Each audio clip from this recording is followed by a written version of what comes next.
ចំណុចទី3យើងនិយាយអំពី DB context អ្វីទៅគឺជា DB context យើងអាច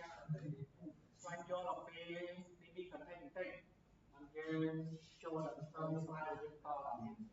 ស្វែងយល់ពីវាមកហើយ DB context តើយើងអាចប្រើប្រាស់បានយ៉ាងខ្លះធ្វើអីបានខ្លះជាមួយនឹង DB context ហ្នឹងនៅក្នុង slide របស់ខ្ញុំនេះខ្ញុំដាក់អត់អស់ទេដាក់បានតែមួយចំនួនទេអូខេតោះអញ្ចឹងយើងត្រូវការបង្កើត DB context អញ្ចឹង DB context យើងអាចបង្កើតបានយើងអត់ access វាបានដោយផ្ទាល់តែត្រូវបង្កើត custom class មួយសិនអូខេយើងមកស្ដាមយើងចុចលើ project name មួយសិនproject name នេះយើងឃើញថាយើងប្រើដល់ណាវាសិនក្នុងមួយយើងលើ project name យើងមកស្ដាម your add new folder តើបង្កើត folder មួយមក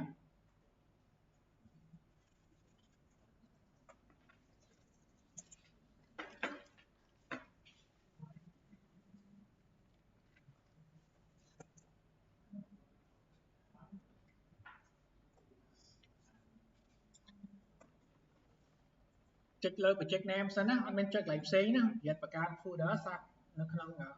folder ផ្សេងគឺយើងប្រើចុចលើ project name សិនមកស្ដាម your add new folder យើងដាក់ឈ្មោះថា data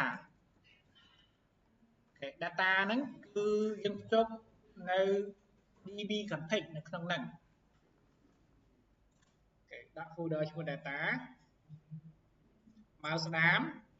your add class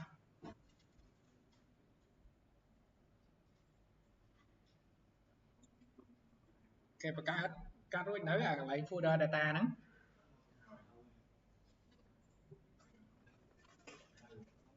ហេតោះមួយអត់ចាំបង្កើតតិចមកផ្លេតនេះ data ហ្នឹងគឺស្ថិតនៅក្នុងនេះនៅក្នុង project របស់យើងនេះអត់បង្កើតនៅផ្សេងទេណាគេមកស្រាមលើ folder data add your class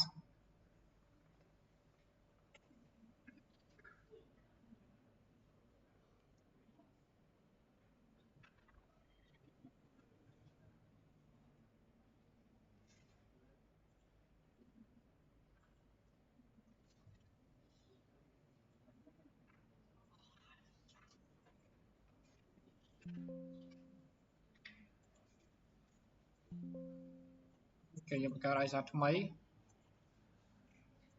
អញ្ចឹងដាក់ឈ្មោះថាអក្សរធំមក data data យើងមកស្ដាមលើហ្នឹងយកពាក្យថា add your class អូខេអញ្ចឹង class ហ្នឹង slow នេះខ្លះខ្ញុំដាក់ឈ្មោះថា application DB content យើងមិនបាច់ដាក់ extension ទេវានឹងបង្កើតឲ្យយើង extension ហ្នឹង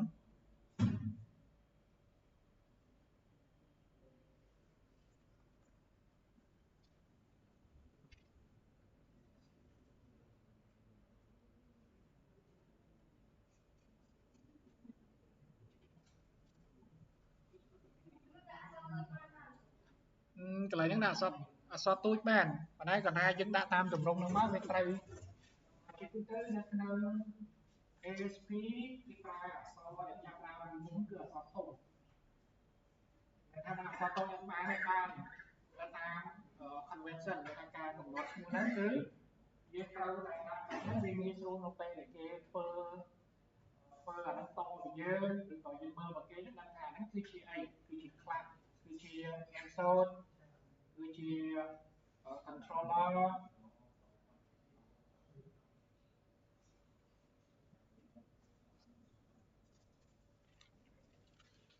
អត់មកយើងអាប់មក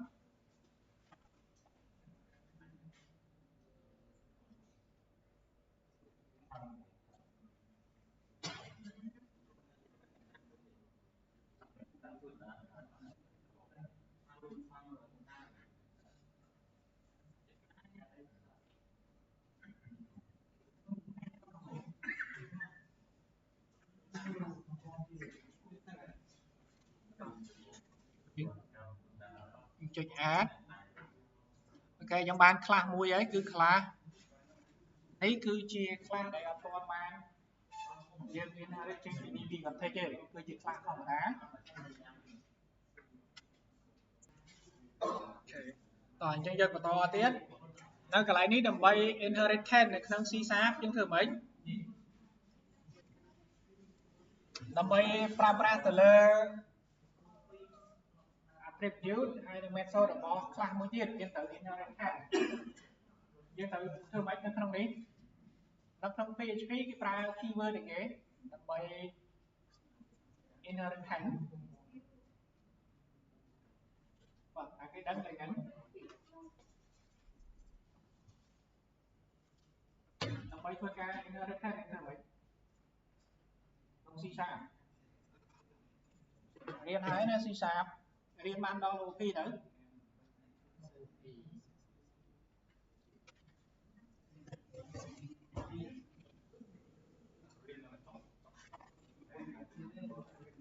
រៀនឡើងចប់ហើយឲ្យគ្រូទៅវិញអស់ហើយអូខេយើងប្រើសញ្ញា colon ហ្នឹងតោះមកយើង inherit ចេញពី class parent មួយណាគឺ db context យើងត្រូវទៅសេតាមទម្រង់ហ្នឹងអត់អាចទៅសេខុសពីទម្រង់ហ្នឹងបានទេណាវាចេញក្រហមហ្នឹងវាឲ្យយើង import namespace អញ្ចឹង namespace ហ្នឹងគឺវាចេញមកពី entity framework core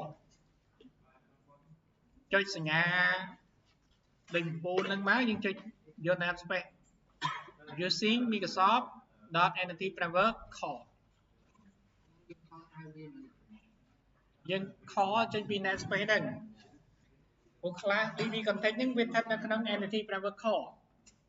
អញ្ចឹងយើងចង់ប្រើប្រាស់ DB context ហ្នឹងយើងអត់អាច access វាបានដោយផ្ទាល់ទេត្រូវតែបង្កើត custom class មួយ inherit ចេញពី DB context ដែរអានេះគេហៅថាជា context ខ្លះហើយមុំរបស់យើងណាដែលយើងបង្កើតហ្នឹង application DB context វាទៅជា context ខ្លះដែលយើងបានបង្កើត custom class មួយនេះ inherit ចេញពី DB context ដែរដើម្បីអាច access បានគឺយើងត្រូវតែបង្កើត custom class អញ្ចឹងបន្តទៀតគឺយើងដល់ចំណុចនៅក្នុងការបង្កើត DB context យើងបានបង្កើតហើយអូខេតើតើនឹង connection របស់យើងចាប់ដើមធ្វើការភ្ជាប់ connection ទៅកាន់ database ហើយការបង្កើត connection គឺមានពីររបៀបរបៀបទី1គឺយើងធ្វើការoverride ទៅលើ method មួយគឺឈ្មោះថា on configuring method នៅក្នុង context class context class របស់យើងមួយណាតើមួយណាគឺជា context class របស់យើង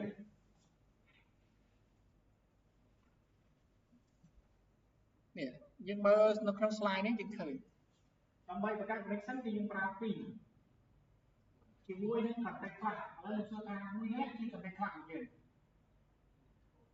ហើយយើងត្រូវបង្កើត method មួយ override លើ on configuring ហ្នឹងនៅក្នុង context class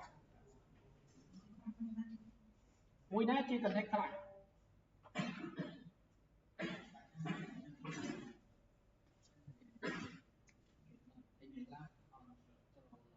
ឃើញអត់និយាយបង្កើតមួយថ្ងៃហើយអត់ដឹងថាស្អីជា context class តែខ្ញុំនិយាយមុននឹងប្រហែលគឺអត់បានស្ដាប់ទេវាមានdatabase ខ្ញុំនិយាយឡើងមិនខ្សែ context class មកយើងគេ context class របស់យើងនេះអាហ្នឹងឯងគឺជា context ឈ្មោះថា application DB context មុនដំបូងយើងអត់ទាន់បាន inheritance អានេះទេវាមិនទាន់ខ្លាយទៅជា context class ទេដើម្បី access ទៅកាន់ database គ្រប់គ្រង database បង្កើត relationship query data ផ្សេងៗហ្នឹងគឺគេត្រូវតែប្រើប្រាស់ DB context ជាង DB context ហ្នឹងវាស្ថិតនៅក្នុង namespace នេះ តែនៅក្នុង entity framework core ហ្នឹងយើងមិនអាច access វាទៅដោយផ្ទាល់បានទេត្រូវតែបង្កើត class មួយនេះហើយយើងដាក់ឈ្មោះអីក៏ដាក់ទៅខ្ញុំដាក់ឈ្មោះថា application db context ដើម្បី inherit ចេញពី db context ហ្នឹងយកមកប្រើនៅពេលដែលយើង inherit ខាងហើយ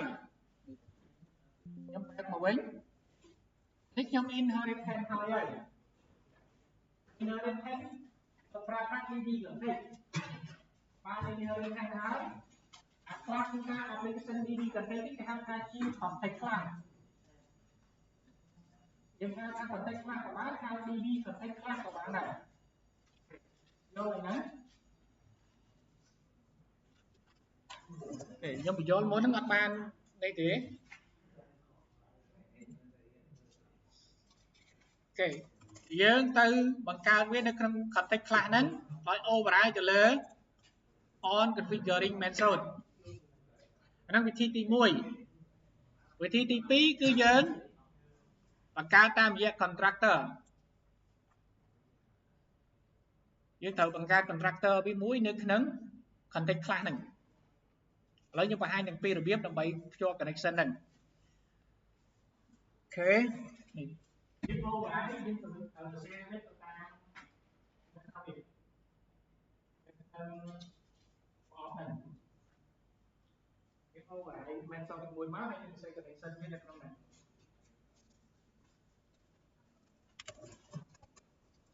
ខ្ញុំ override protected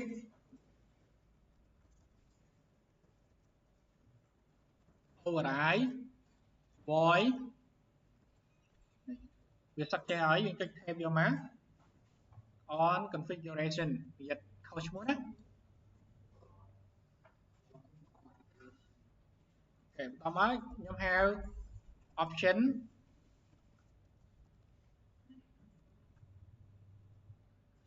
builder dot use SQL server គឺណាគេថាអត់ទាន់មាននេះហ៎ឲ្យមាន SQL server អត់ទាន់មាន SQL server អាចប្រើ MySQL បានតែទៅរក provider របស់ MySQL អត់មានប្រើ SQL server បានទេទៅលុប uninstall SQL server នឹងចេញទៅរក entity framework core.mysql ហើយកន្លែងនេះយើងសរសេរដូចគ្នាយើងដាក់ use mysql អញ្ចឹងអ្នកដែល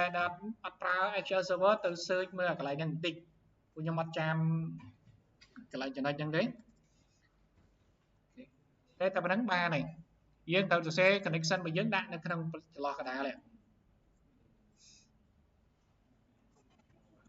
copy code នេះទាំងអស់មកនេះ copy មកយកមកដាក់នៅក្នុងចន្លោះនេះ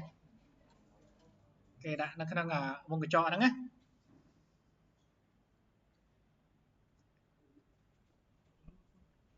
គេ copy អាហ្នឹងយកមកដាក់មកហើយខ្ញុំទុក connection ឲ្យឃើញសរសេរទាំងអស់អូខេឥឡូវ copy នៅក្នុងកន្លែងនេះយើងអាចបង្កើត connection វាមួយហើយយើង call វាមកប្រើក៏បានដែរអញ្ចឹងយើងបង្កើតនៅក្នុងនេះមកស្រួលជាងវាចំណេញកូនរបស់យើងបង្កើតនៅក្នុង app setting.json គេបង្កើតនៅក្នុងហ្នឹងអញ្ចឹងខ្ញុំត្រូវ copy កន្លែងនេះមួយសិនបន្ទាប់មកយើងត្រូវសរសេរដាក់ឈ្មោះថាយើងត្រូវសរសេរឈ្មោះហ្នឹង connection string មាន s មកនៅក្នុងនេះយើងដាក់ឈ្មោះអីក៏បានដែរសម្រាប់យើងយកទៅប្រើខ្ញុំដាក់ឈ្មោះថា default connection string តោះមកខ្ញុំត្រូវយកកូដដែលខ្ញុំផ្ញើឲ្យនេះយកមកដាក់នេះ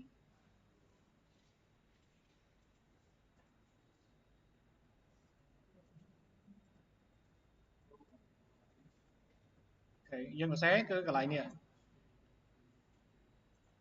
កូដដែលខ្ញុំផ្ញើឲ្យគឺមានកន្លែងនេះហើយ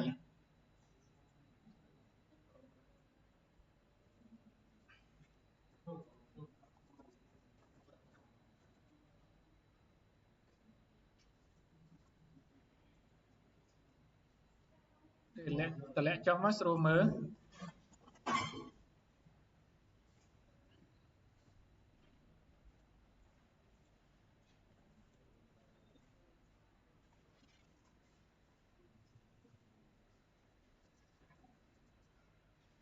បើយើងបណែកត្រូវអត់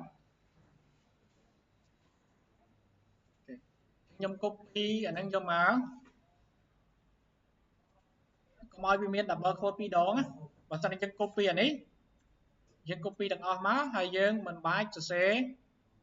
double quote នេះទេយើងដាក់ paste មកចូល paste វាចូលមកបានហើយអញ្ចឹងប៉ុណ្្នឹងឯងព្រោះហើយបានយកឈ្មោះនេះ default connection string នេះយកមកដាក់នៅក្នុងនេះយើងដាក់វងកញ្ចក់ឲ្យ double quote ដាក់ឈ្មោះ connection string នឹងចូលក្នុងហ្នឹងតោះយើងធ្វើអូខេតោះយើងបើក SQL Server Management Studio ចិត្តដល់ម៉ោងនេះអសោះនេះចុងក្រោយហ្នឹងគឺលឿនយ៉ាងរហូតបើយើងចំណាយពេលទៅដោះស្រាយ SQL វិញអស់ច្រើនដែរអូខេតោះអញ្ចឹងយើង connect មក connect ជាមួយអីក៏បានដែរជាមួយ user authentication ឬក៏ Windows authentication យើង log in មកដើម្បីទៅបង្កើត database មួយនៅក្នុងហ្នឹង server របស់យើងឈ្មោះអីនេះរបស់ខ្ញុំឈ្មោះថាគេឈ្មោះខ្ញុំតែម្ដងអញ្ចឹងខ្ញុំ connect ម្ដងទៀតអញ្ចឹងកន្លែងនេះយើង copy ឈ្មោះ server នេះឲ្យ copy ឈ្មោះហ្នឹងគេបើយើងដាក់ឈ្មោះផ្សេងឈ្មោះ machine របស់យើងហ្នឹងគេ copy មកយកមកដាក់ដូរកន្លែងនេះមានថាលុបនេះចេញមុខ command របស់សញ្ញាស្រាលុបចេញមកនេះដាក់ឈ្មោះ server របស់យើង server ហើយ database នេះគឺជា database name របស់យើងទៅបង្កើតនៅក្នុង SQL Server អញ្ចឹងខ្ញុំដាក់ឈ្មោះថា review A 103ខ្ញុំដាក់បែបហ្នឹងដើម្បីសម្គាល់ថ្នាក់របស់យើងបើមិនចឹងទេខ្ញុំច្រឡំគ្នា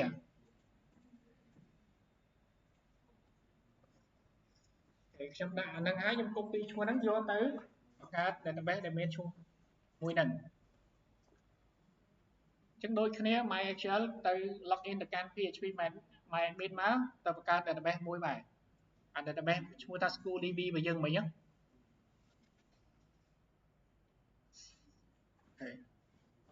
អានេះគឺយើង connect តាមរយៈ task authentication យើងប្រើ user របស់ Windows តែបើយើងប្រើ standard security តែម្ដង connect តាម user ប្រើ user SAR user ដែលយើងបានបង្កើតនៅក្នុង នៅក្នុង SQL Server អូខេតោះអញ្ចឹងបើកមកហើយយើងចុច connect ចុចលើ database យក add database ពេលខ្ញុំដាក់ឈ្មោះ database ដែលខ្ញុំបង្កើតមកយើងអាចដាក់ឈ្មោះផ្សេងខុសពីនេះក៏បានយើងដាក់ SchoolDB ក៏បានដែរវាអត់ជាប់គ្នាទេខ្ញុំវាមកដាក់ SchoolDB ជាប់ database ផ្សេងយើងអត់ដឹងថាអត់ថាមួយណាទេតោះខ្ញុំ copy database ហ្នឹងមកយកមកដាក់នៅក្នុងកន្លែងអូខេដាក់ database ញ៉ាំរបស់យើងតោះខ្ញុំចុច create ខ្ញុំអត់បដូរទីតាំងគេចុចអូខេយើងនឹងបាន database ដែលមានឈ្មោះនេះអូខេបានអញ្ចឹងរួចរាល់ connection របស់យើងគឺរួចហើយអូខេយើងត្រូវបង្កើតវានៅក្នុងនេះសិន app setting.json ហ្នឹងយើងត្រូវសរសេរឡើងនេះអានេះ connection របស់យើងនេះ server របស់ខ្ញុំ server name អានេះ database name យើងត្រូវបង្កើតនៅក្នុង SQL Server អូខេបន្ទាប់មកយើងចង់ call វាទៅប្រើគឺយើងត្រូវចូលនៅក្នុង program.cs ចូល program CS យើងត្រូវសរសេរវានៅខាងក្រោមនេះខាងក្រោមកន្លែង dealer ហ្នឹង តម៉ែអលក៏ត្រូវសេឡើងនឹងដូចគ្នាសេមក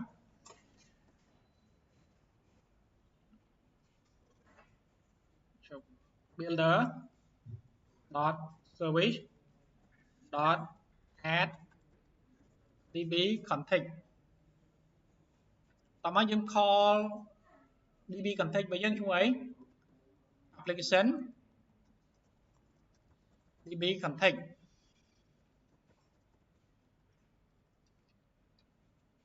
ហើយប៉ុណ្ណឹងគឺបានហើយសម្រាប់វិធីទី1ចប់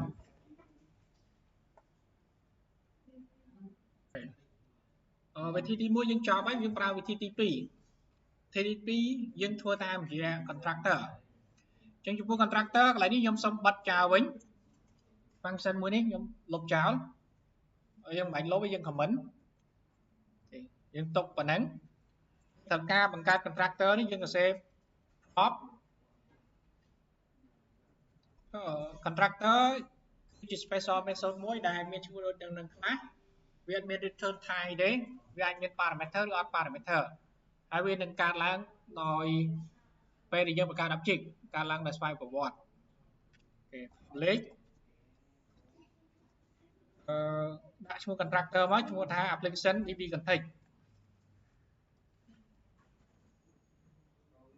អានេះយើងប្រើវិធីទី2 config តាមរយៈ contractor ម្ដងចំណុចក្នុងនេះគឺត្រូវការ class មួយគឺឈ្មោះថា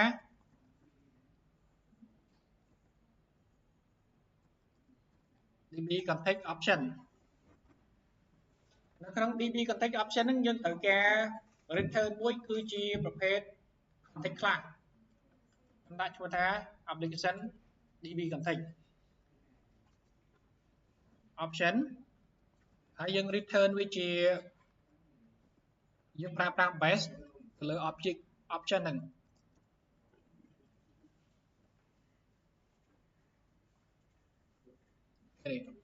យើង set តែប៉ុណ្្នឹងហើយហើយយើងត្រូវធ្វើការ register នៅក្នុង program.cs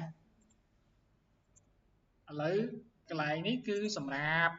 contractor យើងត្រូវបង្កើតវាតាម contractor គឺមានការ parameter មួយជា db config option ក្នុង db config option វាត្រូវការ class មួយឈ្មោះរបស់យើងគឺ application db config នេះគឺ object របស់យើងចង់ប្រើប្រាស់ object គឺយើងហៅ base ហើយ object option បន្ទាប់មកយើងត្រូវ register វាមកប្រើគឺយើងចូលមកកាន់ program អានេះគឺខ្ញុំ comment នេះខ្ញុំជប់ប្រើតាមរយៈការ config ជាមួយនឹង on configure method ហើយខ្ញុំប្រើមួយនេះម្ដងខ្ញុំ copy ហើយខ្ញុំ paste អូខេ copy ទាំងអស់ហ្នឹងមកអានេះ copy ទាំងអស់គ្នាណា copy មកយើងកែអាហ្នឹងសម្រាប់អ្នក SQL server គឺយើងកែកន្លែងនេះដាក់ថា use SQL ដាក់ dot use SQL server អូខេកន្លែងនេះគឺយើងលុបចោល